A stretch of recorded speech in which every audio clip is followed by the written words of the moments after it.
ছাত্রদের ন্যায্য দাবির সাথে ইসলামী আন্দোলন আগের থেকেও ছিল, এখনো আছে, আগামীও থাকবে ইনশাআল্লাহ।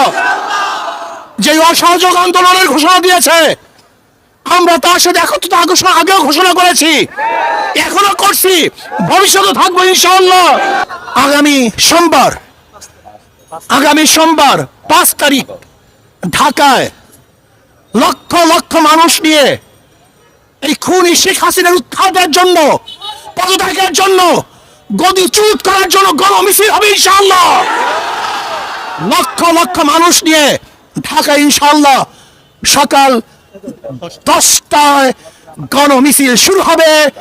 যেই গণমিছিলের আওয়াজে শেখ হাসিনার মাসনাদ ভেঙ্গে চুরমার হয়ে যাবে ইনশাআল্লাহ। বাইতুল মোকাররম থেকে শুরু হবে ইনশাআল্লাহ সেই গণমিছিল।